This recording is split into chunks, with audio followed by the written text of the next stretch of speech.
Imagine waking up tomorrow with $20 million in your bank account. Every debt you have, gone. You quit your job, you buy the house, you buy the car, you help your family. It sounds like the beginning of a perfect life. So why do so many lottery winners end up broke just a few years later? And here's what makes it even stranger. The money itself wasn't really the problem. It just revealed something that was already there. Let's look at some real people because the pattern is impossible to ignore once you see it.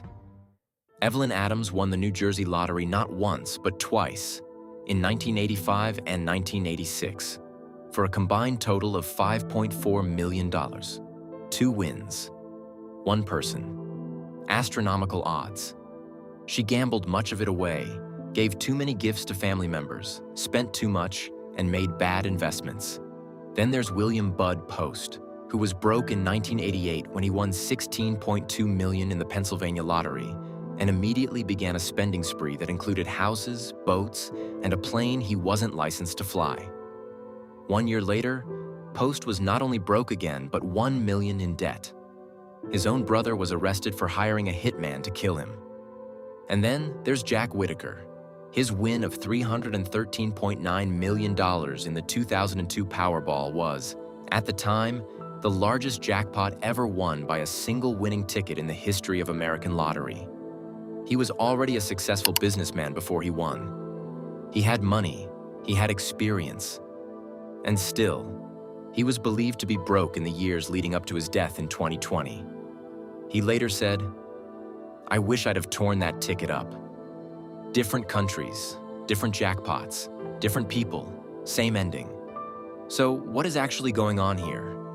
Because the easy answer, that these people were just irresponsible, doesn't hold up. Bud Post wasn't an idiot. Evelyn Adams beat odds of 1 in 3 million not once, but twice.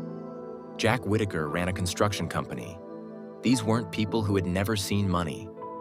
And yet something happened to all of them the moment the number got big enough. Here's the first piece of the puzzle, and it's probably not what you're expecting.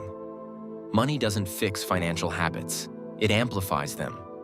Whatever relationship you already have with money, the way you spend, the way you think about it, the decisions you make when you feel pressure or excitement, all of that gets turned up, not replaced. In behavioral economics experiments, around 70% of people exhibit what's called present bias, the tendency to want the reward right now instead of protecting it for later. Most people already struggle with this on a $50,000 salary. Hand them $5 million and that same pull doesn't disappear. It gets louder because now the numbers are big enough to act on it. Think about it this way. If you can't comfortably save $500 a month, there's no logical reason to assume you'd suddenly know how to manage $5 million. The skill set didn't come with the check. And here's where it gets more interesting, because there's a second force working against lottery winners that almost nobody talks about. And it's the one that I think actually does most of the damage. I'll get to it in a second, but first, the social piece. The moment a win becomes public, the world changes. Winning the lottery attracts greedy and resentful friends, relatives, con artists, and people who come out of the woodwork to grab as much as they can. Suddenly, you're not just managing money. You're managing every relationship you've ever had. Your cousin needs a loan. Your childhood friend has a business idea. Your neighbor's kid needs help with college. Saying no feels cruel. Saying yes feels generous. And so most winners say yes over and over until the money is just gone. Callie Rogers, Britain's youngest lottery winner at 16, quickly fell victim to the temptations of her $1.8 million win. Reckless spending on parties and failed relationships left her broke within a few years. So you have present bias working on the winner from the inside and social pressure working on them from the outside. That's already a brutal combination. But there's still one more layer, and this is the psychological one. The one that explains why even winners who try to be responsible still end up feeling empty. Psychologist Dr. Stephen Goldbart coined the term sudden wealth syndrome to describe the psychological challenges faced by individuals who acquire massive wealth quickly. Wealth promises opportunity, but without preparation, it often leads to challenges like isolation, decision-making paralysis, and even self-destructive behaviors. Your brain, which spent decades operating in a world of limited resources, suddenly has no framework for the decisions in front of it. Every choice feels enormous. Every person around you feels like a potential threat. The mental load is genuinely overwhelming. And then something even more counterintuitive kicks in. Research by psychologist Daniel Kahneman suggests that while positive events like winning the lottery can provide a temporary boost in happiness, people tend to adapt to their new circumstances over time, and their subjective well-being often reverts to its pre-event baseline. In plain terms, let's say you win $20 million. Research shows that at the end of a year, your happiness level is back to its baseline.